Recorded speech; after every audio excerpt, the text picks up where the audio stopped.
feito todo domingo antes do culto.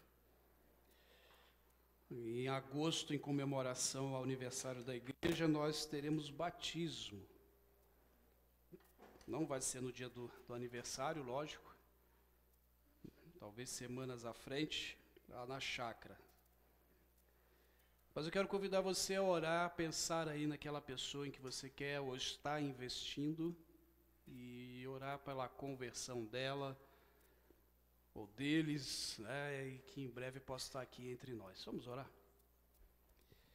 Deus, queremos, como acabamos de cantar, ser um com o Senhor e interceder, ó Pai querido, por salvação de vidas, pois esta precisa ser a maior preocupação da Tua igreja. Ver vidas salvas, regeneradas por Cristo Jesus. Por isso, Pai, agora visite aqueles que temos orado, buscado investir para que possam ser alcançados pelo Teu Espírito Santo. E agora também continue falando conosco através da Tua palavra. É assim que oro em nome de Jesus. Amém e amém. Amém, irmãos. Quero convidar você a abrir lá em 1 Pedro. Estamos aí numa sequência, numa série na carta do apóstolo Pedro, às igrejas que estavam espalhadas ali naquela região. E hoje eu quero falar sobre perdas e ganhos. Eu convido você a abrir em 1 Pedro, capítulo 2, verso de 1 a 10. Eu leio na tradução da NVI. Aí você acompanha aí na sua tradução. Que diz assim, 1 Pedro, capítulo 2, versos de 1 a 10. Portanto, abandonem toda maldade, todo engano, hipocrisia, inveja, bem como todo tipo de maledicência. Como crianças recém-nascidas, desejem o genuíno leite espiritual, para que por ele lhes seja dado o crescimento para a salvação. Se é que vocês já têm experimentado de que o Senhor é bondoso, chegando-se a ele, a pedra que vive, rejeitada, sim, pelos homens, mas para com Deus eleita e preciosa. Verso 5. Também vocês, como pedras que vivem, são edificadas, casa espiritual, para serem sacerdócio santo, a fim de oferecerem sacrifícios espirituais agradáveis a Deus, por meio de Jesus Cristo. Pois isto está nas Escrituras: eis que ponho em Sião uma pedra angular, eleita e preciosa. E quem nela pode crer? Não será, e quem nela crer, não será envergonhado. Portanto, para vocês, os que creem, esta pedra é preciosa. Mas para os que são descrentes, a pedra que os construtores rejeitaram, essa veio a ser pedra angular, e pedra de tropeço e rocha de ofensa. São esses que tropeçam na palavra, sendo desobedientes, para que também foram destinados. Vocês, porém, são geração eleita, sacerdócio real, nação santa, povo de propriedade exclusiva de Deus, a fim de proclamar as virtudes daquele que os chamou das trevas para a sua maravilhosa luz. Antes, vocês não eram povo, mas agora são povo de Deus. Antes não tinham alcançado misericórdia, mas agora alcançaram misericórdia. Terminamos o capítulo 1 na semana passada, falando sobre nosso estilo de vida como cristãos. Pedro termina aquela parte da sua carta falando sobre esse modelo de vida, como o cristão deve se portar, fazendo a diferença entendendo que ele está nessa sociedade e nasceu com um propósito, que é adorar a Deus. E o cristianismo deve ser justamente não vivido de qualquer forma. Pois nós temos essa palavra, como Pedro nos ensinou na semana passada, a palavra de Deus que nos transforma, que nos molda, que nos ajuda nas situações adversas a poder suportar essas situações. E agora o apóstolo Pedro vai dizer que a gente precisa crescer. Precisamos ter um crescimento espiritual. Aqueles que se converteram a Cristo não podem ficar estagnados, parados no mesmo caminho, no mesmo lugar. Ainda que a nossa salvação, como nós aprendemos lá nos primeiros versículos, ela vai ser consumada no dia em que Jesus voltar e nos buscar e levar para a eternidade. Nós fomos salvos da sua ira, da ira de Deus. Né? Estamos sendo salvos desse processo de santificação, mas um dia estaremos na eternidade e o pecado não terá nenhum poder sobre as nossas vidas, ou melhor, ele não terá nenhuma influência sobre as nossas vidas. Isso é no dia em que Cristo voltar.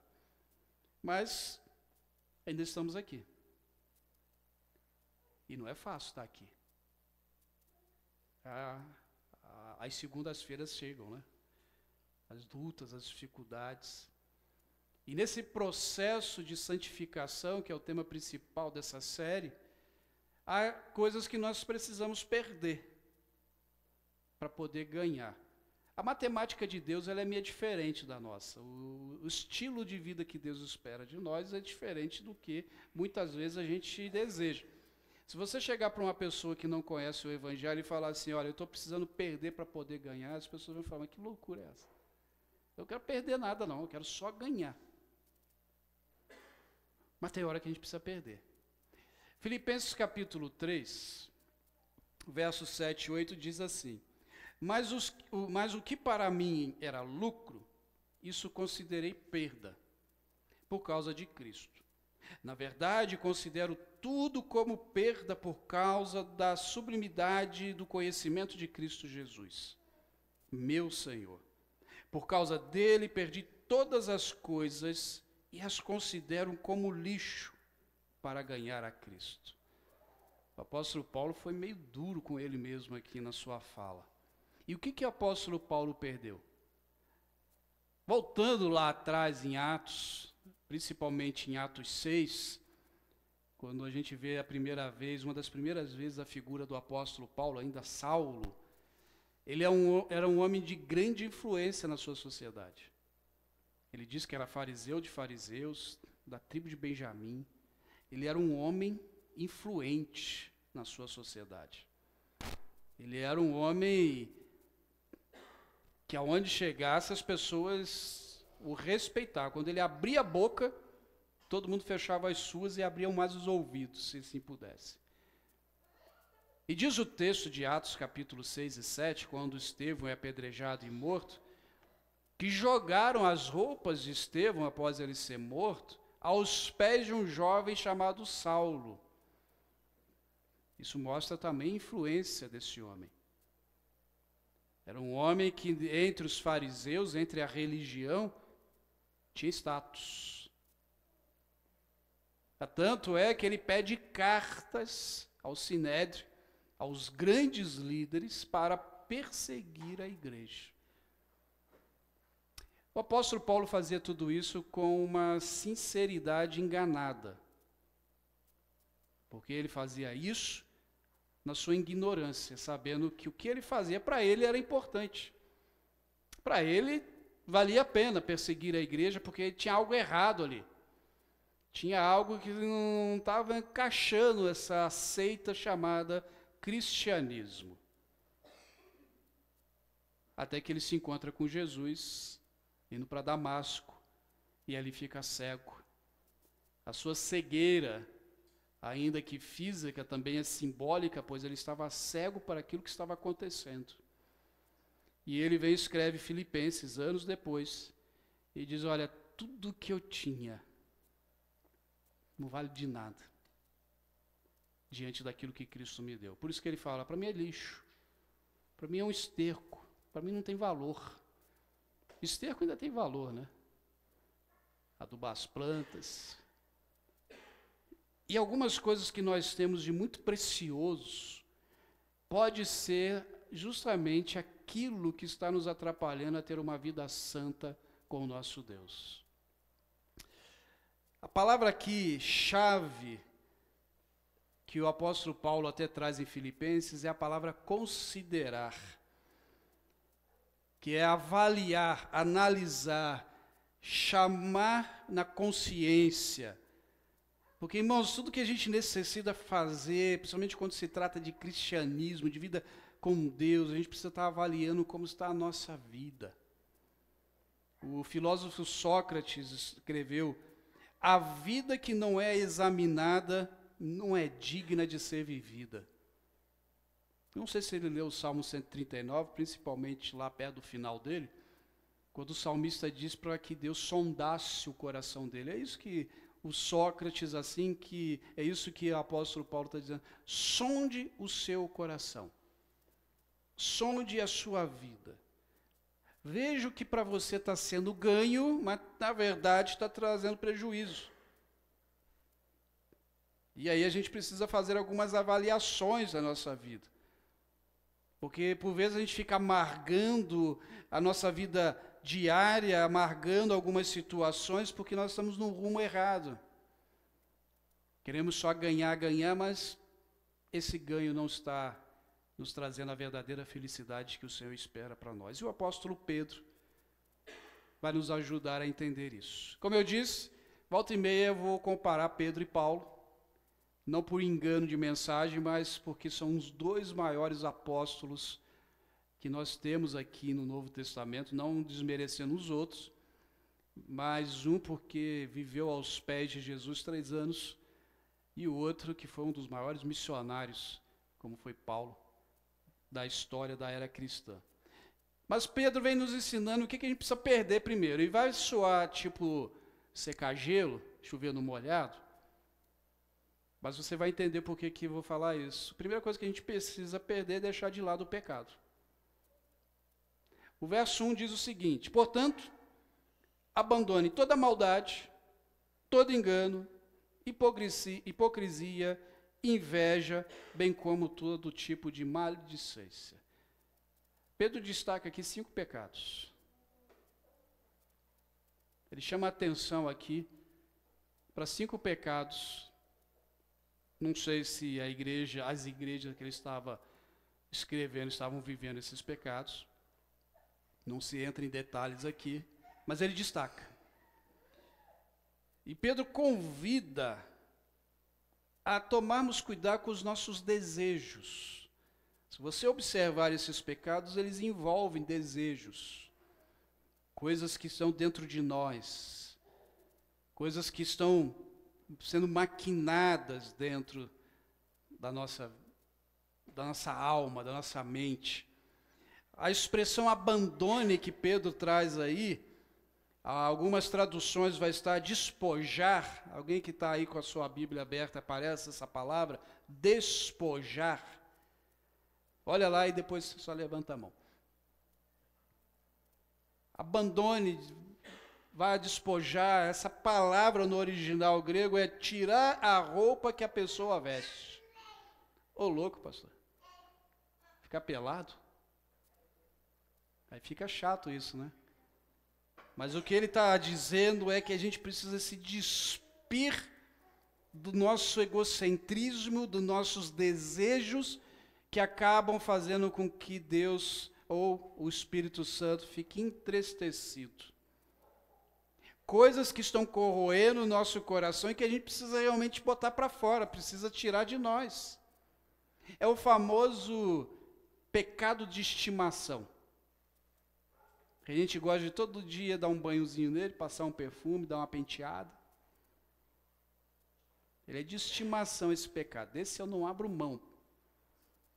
E ai de quem falar que é pecado. E a gente vai convivendo com isso. Então a gente precisa de se desfazer dos nossos pecados.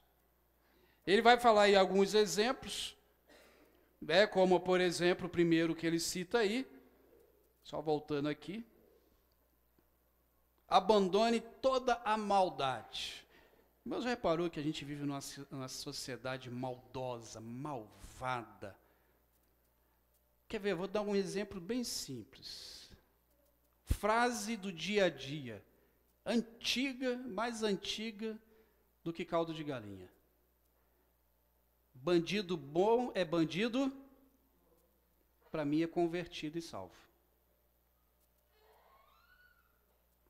Mas a gente fala isso aí. Nós esquecemos que um bandido que está pecando é um ser humano pecador. E eu não encontro em lugar nenhum nas Escrituras, em especial no Novo Testamento, aonde me autoriza a desejar a morte de algum pecador. Não encontro. Jesus não me autorizou a isso. Nem os apóstolos. Aí talvez você possa lembrar, quando chegar em casa, de um verso do apóstolo Paulo. Se não me falha a memória, está em 1 ou 2 Coríntios. Quando o apóstolo Paulo fala que entregou determinada pessoa a Satanás. Aí você fala, está vendo, pastor? Só que ele não desejou a morte. Quando ele diz isso, ele está colocando assim, que essa pessoa entenda que ela está longe da presença de Deus e está trabalhando para Satanás, para o diabo, para o inimigo. O mesmo acontece quando Jesus vai orientar, quando você tem algo contra o seu irmão, vá até ele, converse com ele. Se ele te ouvir, ganhar seu irmão. Se não te ouviu, leve 2, 3 testemunhas. Se não te ouviu, leve à igreja e por fim ele diz, trate-o como publicano. Ele não está dizendo para jogar fora e parar de orar por essa pessoa e dizer que essa pessoa deve morrer, que essa pessoa... Ele está dizendo, trate como uma pessoa que necessita da misericórdia de Deus e que precisa se converter. Porque talvez até agora ela só se convenceu. Então a gente não tem autorização para desejar a morte de ninguém. A maldade toma o nosso coração, a nossa vida, assim, de uma forma que a gente vai olhando e parece que é normal. Porque o nosso coração ainda está corrupto ou corrompido por causa do pecado. Nós ainda estamos nesse mundo. Nós, ainda que convertidos, leio a Bíblia todo dia, oro todo dia, jejuo, enfim, faço tudo. Eu sigo a cartilha, mas ainda estou nesse mundo. E a gente se irrita no trânsito, a gente se irrita em casa, a gente se irrita. Porque tem maldade ainda dentro do nosso coração. Qual é o problema? O problema é deixar que essa maldade extravase e que essa maldade me transforme num malvado. Eu preciso cuidar disso. Então o apóstolo Pedro já vai dizer, olha, cuidado. Tire essa roupa da maldade. Mas ele vai falar sobre outros, né? Além da maldade, ele vai falar da hipocrisia. A hipocrisia, o hipócrita é aquela ideia daquela máscara que usava nos teatros, que tampava o rosto, não mostrava a verdadeira identidade. O Pedro está nos orientando o seguinte, olha, irmãos, sejam verdadeiros, sejam sinceros, porque a verdade e a sinceridade mantêm a comunhão. Cuidem da comunhão. Cuidado, trazendo para uma linguagem mais atual, cuidado com a rádio corredor. Conhece a rádio corredor? Nas empresas, muitas vezes a gente ouve a rádio peão, né? Na igreja tem a rádio corredor. Cuidado. Cuidado com a hipocrisia. Cuidado com o que você está escondendo. Cuidado para que isso não te tome a sinceridade do teu coração. Porque o nosso coração é corrupto. Então Pedro vai dizer, olha, tire essa roupa da hipocrisia. Mas ele vai falar da inveja. E inveja, irmãos, você sabe o que é inveja? É estar no lugar do outro. É querer ter o que o outro tem, só porque ele tem. E inveja é um dos pecados complicados. Porque eu não sei quem é o invejoso. Porque está dentro. É você que sabe que você tem inveja. Às vezes o invejoso não sabe quem é invejoso. E Pedro vai dizer, tire essa roupa de inveja. Logo acompanhado com a inveja, e não está muito fora do contexto, Pedro, acredito que ele colocou junto, a maledicência. Elas caminham juntas, são irmãs, são amigas, andam de mãos dadas. E essa maledicência, ela traz prejuízos à vida cristã, que é falar do outro sem o outro estar presente. E precisa que o outro depois saiba do que está sendo falado. Se for algo sério, algo importante, um pecado, ao invés de levar para o culto de oração, chame a pessoa para a oração. Converse com a pessoa. Irmãos, parece algo assim muito longe das nossas vidas, esses 5 pecados. São pecados que, interessante que o apóstolo Pedro traz, que são pecados na horizontal. Da pessoa para com a outra. Porque o que Pedro está preocupado é com a comunhão da igreja.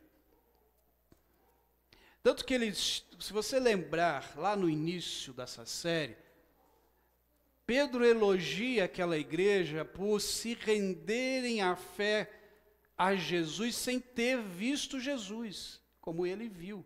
Então já não é mais uma geração tão próxima à morte e ressurreição de Jesus. Já passaram alguns anos, já é uma outra geração de igreja. Ainda que o próprio Pedro ainda está vivo, mas já possivelmente chegando em uma segunda geração. E aí Pedro está ali, olha, cuidem da comunhão da igreja. Não sei se Pedro lembrou de um fato que aconteceu com eles, discípulos de Jesus. Porque esses probleminhas aqui aconteceu entre os discípulos. Como, por exemplo, a inveja, a maledicência, com Tiago e João. Lá em Marcos capítulo 10, verso 37 a 41, diz assim, e eles responderam, eles fizeram uma pergunta para Jesus, Jesus, o que a gente te pediu, o senhor pode fazer? Jesus, peça. E eles disseram, permita-nos que na tua glória nos assentemos um à tua direita e outro à sua esquerda. Mas Jesus lhe disse, vocês não sabem o que estão pedindo. Será que podem beber o cálice que eu bebo ou receber o batismo que eu sou batizado?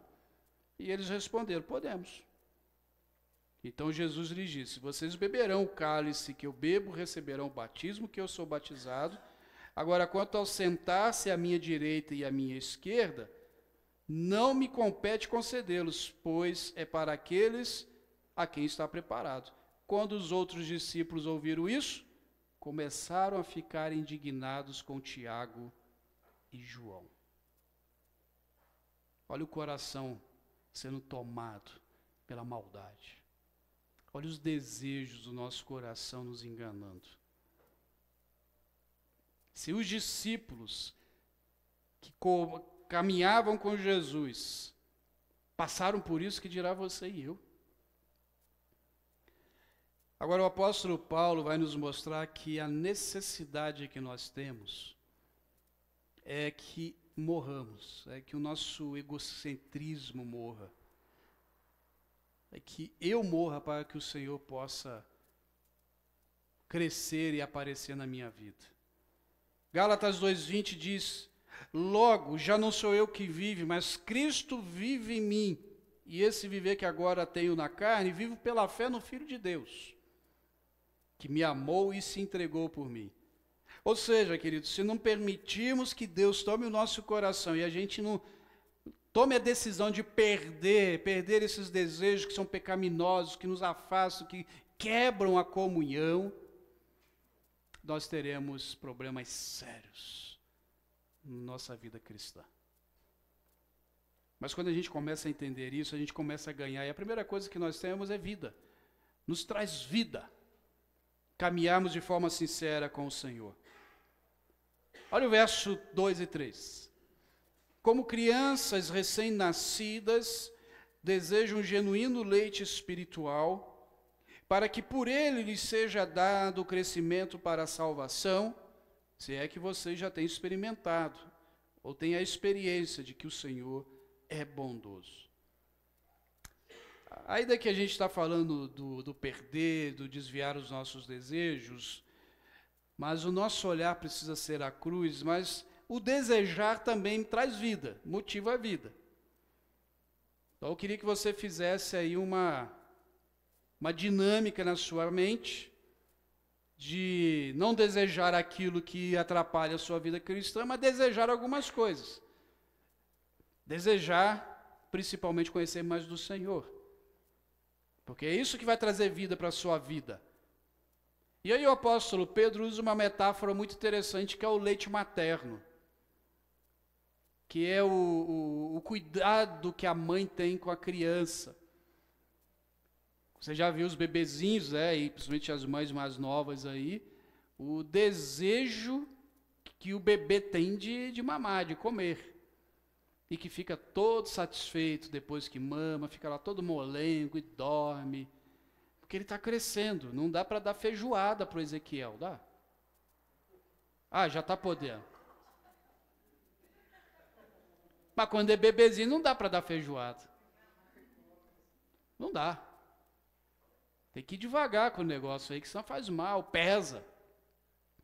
Então o apóstolo Pedro está dizendo, provavelmente para muitos cristãos novos naquela igreja, tome o leite espiritual, tome o leite genuíno, como está aí na tradução. O leite verdadeiro. Hoje nós temos algumas fórmulas que as crianças precisam tomar. Quando a criança não consegue mamar ou a mãe não tem leite, a gente tem as fórmulas. Então o que Pedro está dizendo é o seguinte: olha, deseje um leite de verdade. Não as fórmulas. Desejem o que é verdadeiro, mas não fiquem passando por atalhos. Desejem um culto que é realmente, que agrada a Deus, e não simplesmente entretenimento.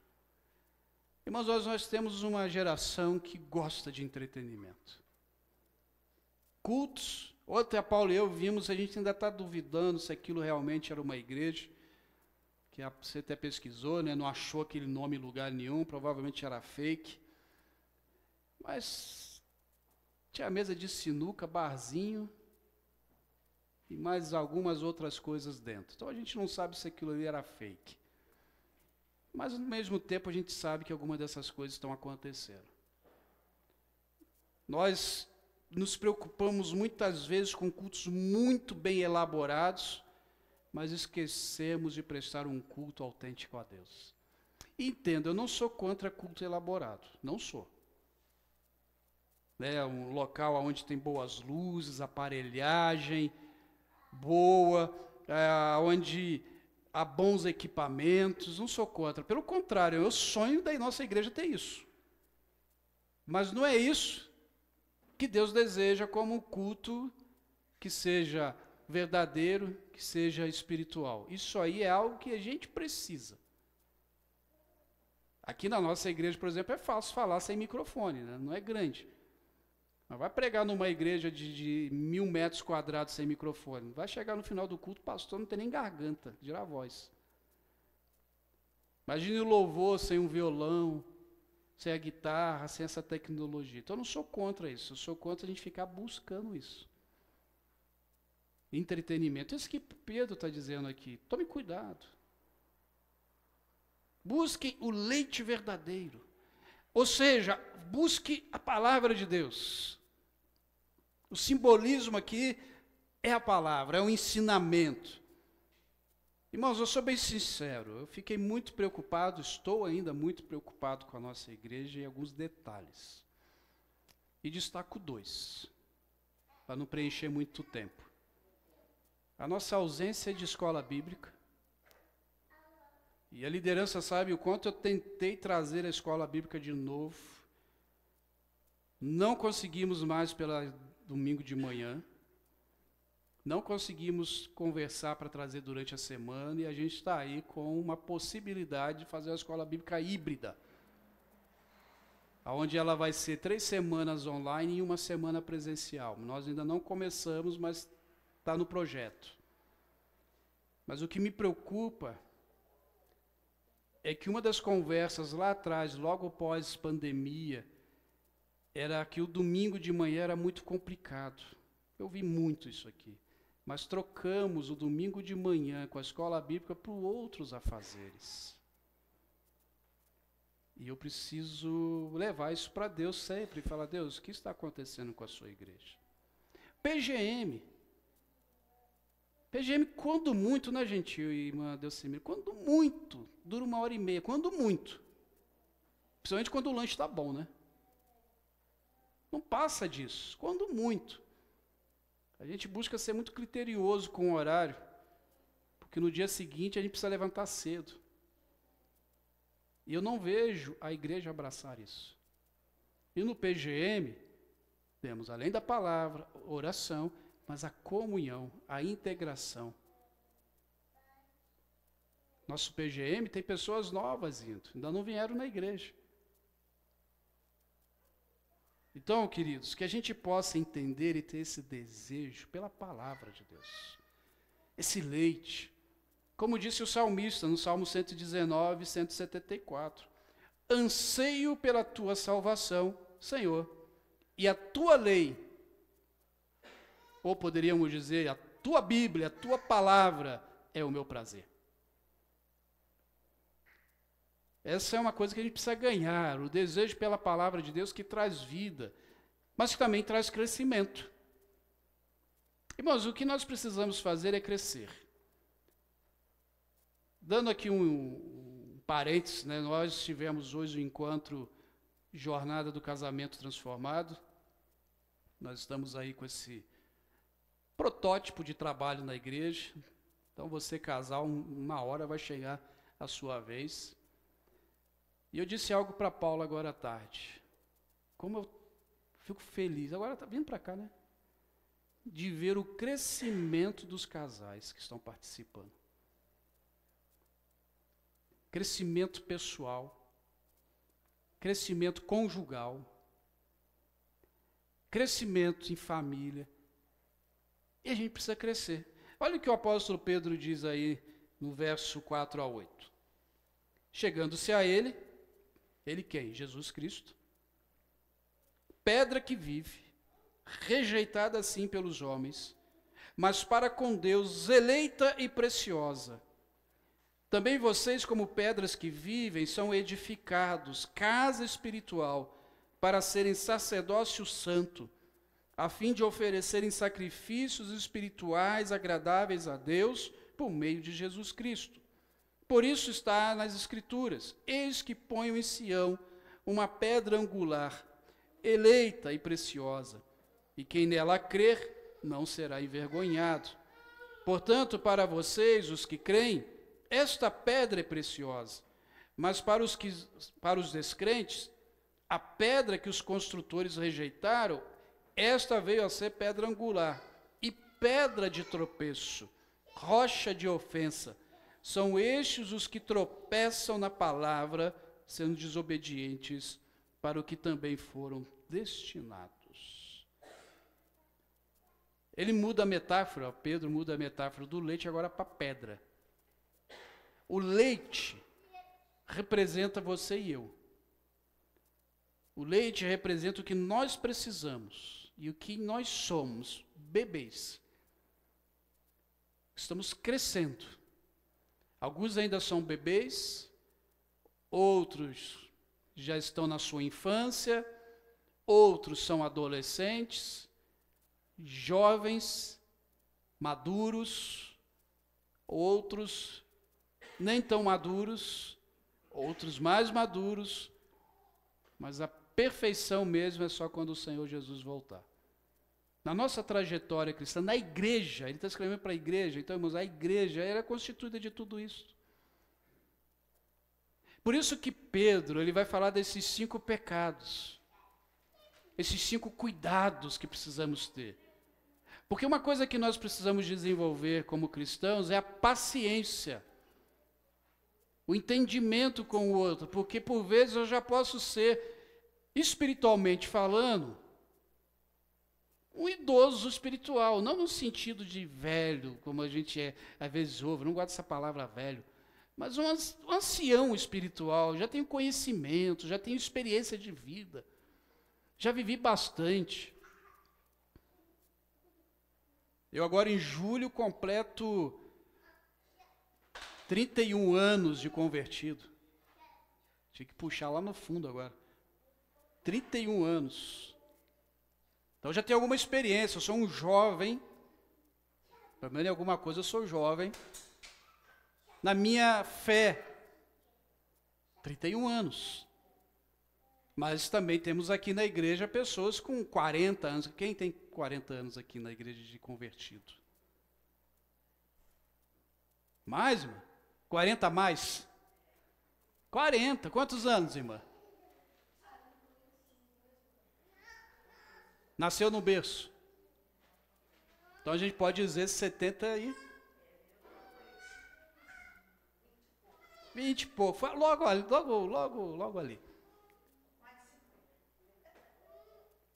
Então, irmãos, eu por ter mais experiência de vida cristã, preciso, nesse meu crescimento espiritual, e é isso que Pedro está tratando com a igreja, respeitar, amar, ajudar através do discipulado o bebê que ainda está tomando leite.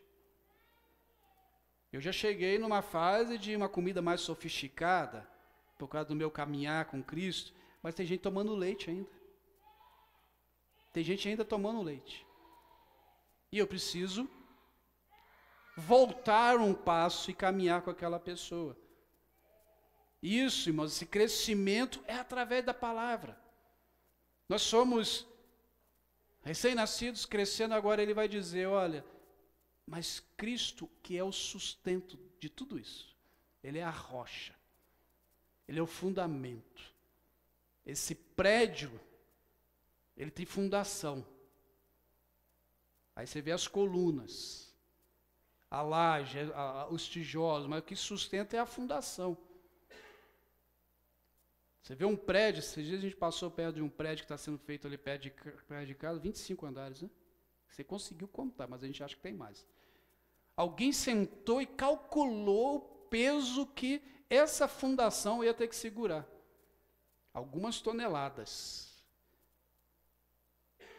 Agora, a nossa fundação, nosso alicerce, é resistente, é firme, é vivo, como Pedro diz. Por isso ele se refere a uma pedra viva. É Cristo Jesus. E esse crescimento nosso precisa ser feito.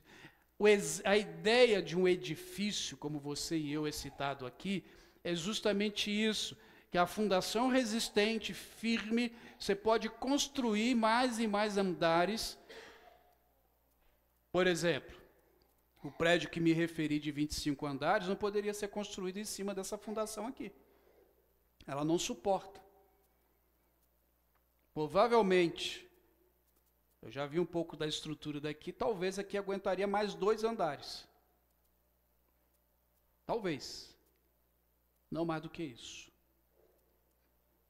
Agora, você e eu podemos crescer e crescer e crescer cada vez mais, porque aonde estamos alicerçados suporta.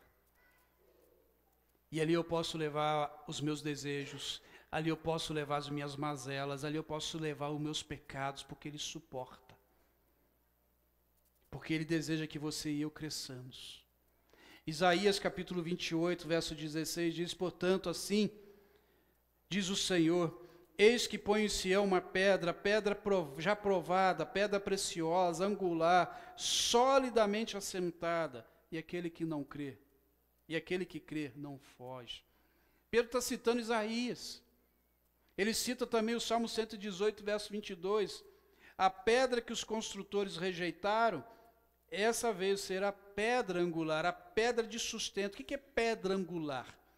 Pedra angular era a pedra na construção onde os edifícios eram feitos, e dali daquela pedra a demais construção, a construção em si, saía. Lembra que as construções daquele tempo não são iguais às nossas. A gente vive a modernidade da construção. Mas é essa pedra que é determinar de forma programada o crescimento, o peso que aquele edifício ia ser construído. E era como se eles olhassem essa pedra que não serve. Jesus não serve. Esse Jesus aí não é o nosso Messias. Você sabe, irmãos, que Israel, muitos israelitas ainda esperam o Messias. Existem israelitas judeus que são convertidos, creem em Jesus Cristo. Mas boa parte deles não creem. Estão esperando o Messias ainda, que provavelmente serão adoradores do anticristo, que é um Messias político, um Messias de guerra e assim por diante. Não vou entrar aqui em fatos escatológicos, a gente não tem tempo para isso. Mas estão esperando. Jesus foi preso e crucificado porque eles não entenderam quem era Jesus. Que ele era o Cristo. Então o rejeitaram, é isso que Pedro está dizendo. Aquele que veio, que é a pedra viva, a pedra de Deus, foi rejeitado pelos homens, rejeitado pelos religiosos. E aí ele vai dizer, vocês que creem, vocês estão vivos. Vocês entenderam. Vocês podem crescer nele, porque ele deu o Espírito Santo. Lembra? Ele disse, não, eu preciso ir para mandar um outro Consolador. E aí Pedro vai dizer, vocês são morada, são edifício. Vocês são santos, sacerdócio santo. O sacerdote era aquele que levava o pecado diante de Deus, era um representante. Agora nós podemos chegar diante de Deus. Nós podemos ser representantes de nós mesmos diante de Deus. E santo por quê? Porque nós fomos separados. Nós fomos separados para Deus. O verso 5 diz, também vocês como pedras que vivem são edificados, casa espiritual, para serem sacerdócio santo, a fim de oferecerem sacrifícios espirituais agradáveis a Deus por meio de Jesus Cristo. Qual é o sacrifício que você oferece? A sua vida. Ninguém precisa trazer pombo, boi, cabrito, ninguém precisa trazer nada aqui. Essas coisas você compra no mercado, a gente faz um belo de um churrasco no final de semana, mas não precisa trazer aqui. Então é a minha vida que agora é oferecida a Deus como sacrifício. E ninguém precisa ir mais por mim. Eu posso ir. Eu posso chegar até Deus. Eu posso, de forma voluntária, ir até Ele. Cristo é essa pedra viva para aqueles que estão vivos nele. Você crê nisso? E aí Pedro vai encerrando dizendo o seguinte, temos uma identidade.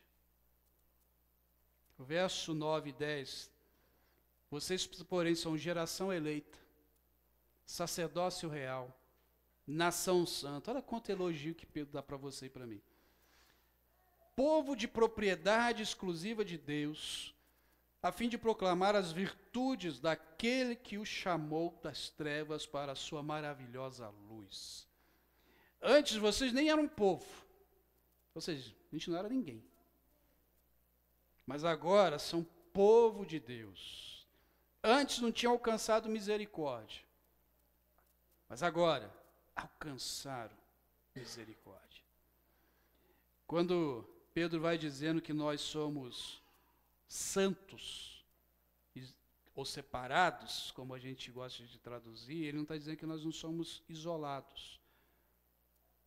Ser separado através da santidade não é isolamento, porque o mundo precisa da sua e da minha influência. Olha o peso aí, dessa identidade que nós temos. O mundo precisa da nossa influência. Alguém certa vez disse, comparando Sodoma com os tempos de hoje, e a pessoa perguntou, não estamos vivendo um tempo pior do que Sodoma, não? Ou igual? E essa pessoa disse, sim, talvez igual. E por que Deus não destrói a humanidade como fez com Sodoma? E a resposta foi em 2 níveis. O primeiro, por causa da misericórdia de Jesus Cristo. E a segunda, porque você e eu precisamos ser influências nesse mundo. A igreja ainda está aqui. Por isso esse mundo não é destruído. Porque a igreja, o que a igreja é? O corpo de Cristo. A igreja lá fora precisa fazer a diferença. É fácil? Nem um pouco. E lamento dizer, irmãos, a igreja não está fazendo a diferença. Com raríssimas exceções. Não dá para afirmar e bater o pé, mas com raríssimas exceções. Mas mesmo assim, por causa daqueles que são fiéis, daqueles que entendem essa influência, algumas coisas estão acontecendo. Mas o dia em que a igreja brasileira resolver viver a sua identidade e fazer a diferença, nós vamos começar a ter alguns problemas. E um deles é, por exemplo, cultuar de portas abertas. Vai ter perseguição, sim. Vai ter problema, sim. Talvez, sei lá, no seu trabalho, você vai ser proibido de falar de Jesus. Como já acontece em alguns momentos. Hoje eu não sei mais como que está, porque eu não sou acompanhante de futebol. O Gabriel é mais do que eu fico sabendo por ele. Mas há anos atrás, os jogadores que eram os atletas de Cristo, eu não sei se os irmãos sabem, mas existe um grupo chamado Atletas de Cristo que evangelizam dentro dos vestiários, evangelizam os colegas de time. E antigamente os atletas de Cristo, quando faziam um gol, quando festejavam, levantavam a camisa e estava lá, Jesus é Senhor. Coisas assim bem simples, rápidas, são proibidos hoje de manifestação religiosa em campo. Né? Aqueles que são católicos, que faziam o gol e faziam o sinal da cruz, eles são proibidos de ter manifestação religiosa. Irmãos, o maior desejo que a igreja precisava ter, parece loucura que eu vou falar, mas Pedro vai nos ensinar isso na sua carta, mais à frente também, era de ser perseguido. Era de fazer a coisa certa. Era de amar o outro e sofrer por isso. Esse tinha que ser o nosso maior desejo. A gente tinha que perder isso para ganhar isso. Perder para ganhar isso, não é na verdade? Porque o dia que a gente fizer isso, irmãos, o evangelho avança, as pessoas ouvem a pregação do evangelho, Jesus volta e a gente some desse lugar de pecado corrupto, dolorido, com boleto para pagar. Tudo isso passará. Mas a gente precisa começar a fazer diferença e assumir a nossa identidade. Identidade é cristãos. Servos e servas, filhos e filhas do nosso Senhor. O verso 9 diz, a fim de proclamar as virtudes daquele que o chamou das trevas para a maravilhosa luz. Veja bem, irmãos, proclamar as virtudes, ele está falando isso para a igreja, ele não está falando isso para o grupo de discípulos de Jesus, ou os apóstolos, né? Ele está falando para os discípulos, mas para os apóstolos. E termino com 2 perguntas para você sair daqui queimando a sua massa cinzenta. Você tem conseguido testemunhar o que Deus fez na sua vida? E você consegue contar as experiências que o Senhor tem realizado? Testemunhar mesmo? Lá, quando a pessoa do seu serviço começa a reclamar, a murmurar, e você fala assim, olha, meu Deus, tem sido bondoso comigo. Porque, irmãos, a gente precisa começar a aprender a perder, para que a gente possa ganhar aquilo que o Senhor tem para as nossas vidas. Eu quero orar com você e por você. Pai, em nome de Jesus, somos gratos, porque o Senhor, na tua misericórdia, nos alcançou. Tu tens sido bondoso conosco. Nos ensine a perder, ó Deus, os desejos que são contrários à tua vontade. A nos despir daquilo que possa quebrar a comunhão, como os exemplos dados pelo apóstolo Pedro nesse verso primeiro. A crescer na tua palavra, a buscar mais a tua presença e assumirmos a nossa identidade, a identidade de filhos e filhas, discípulos e discípulas de Jesus. Ó Deus, nos dê a oportunidade desta semana podermos testemunhar do Senhor, daquilo que o Senhor faz, contar nosso testemunho de salvação, de conversão. Leve o teu povo em paz. É assim que eu oro em nome de Jesus. Amém.